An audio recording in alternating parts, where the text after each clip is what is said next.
Okay, next up is You Will Meet a Tall, Dark Stranger, the latest from Woody Allen. And Woody Allen was once, at one point, one of the most brilliant filmmakers of his time, before he was a neurotic nerd who slept with little girls.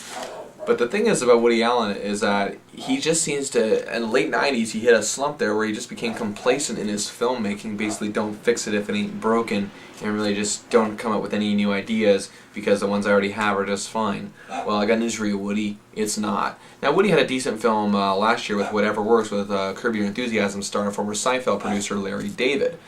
But this film just kind of falters again. Again, Woody Allen makes the same mistakes he was making in the late 90s. He overstacks it with a big cast. Now, here's the premise. There's a senior divorcee named Helena. She is played by Gemma Jones. And she visits a London psychic in the opening scene of this new movie. And, you know, it's pretty much, you start worrying right at this point of the movie. You're just thinking, oh, geez, what the heck is Woody bringing me into now?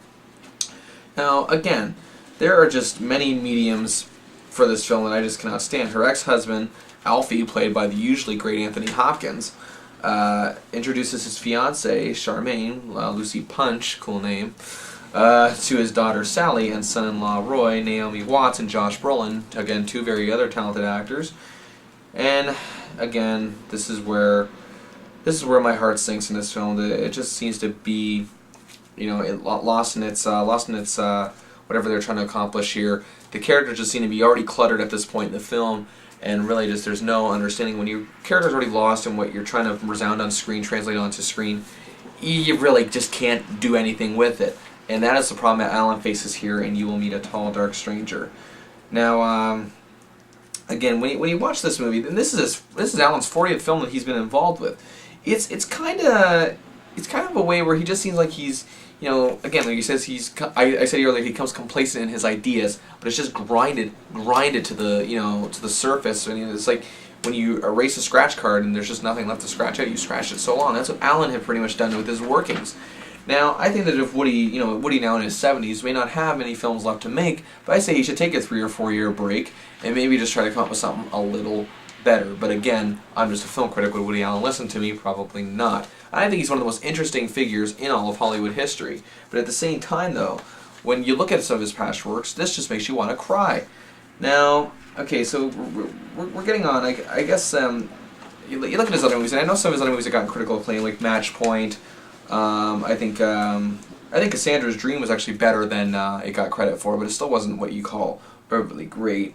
And again, Whatever Works was fine as well, but you know, this movie just keeps on going and going and going. There's some decent work here from the likes of Antonio Banderas as well. He's really good here. Plays a boss of one of the characters, and he's the object of the affection of his employee.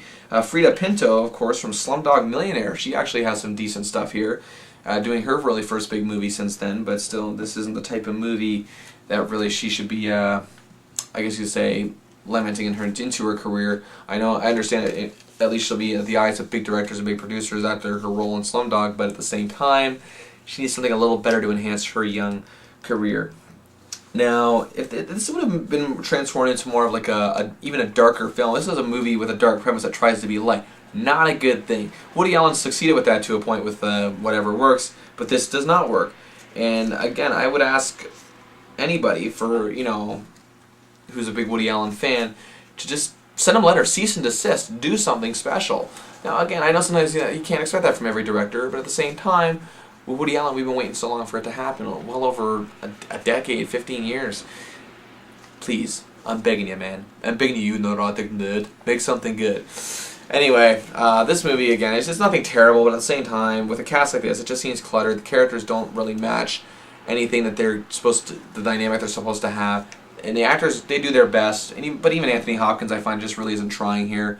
So, I'm sorry, I'm going to have to give You Will Meet a Tall, Dark Stranger only 2 stars out of 5, and that is it for this week's show. I will be back next week with reviews of The Social Network, the movie about the creation of Facebook, and it stars Jesse Eisenberg. Also with Let Me In, an interesting vampire fable.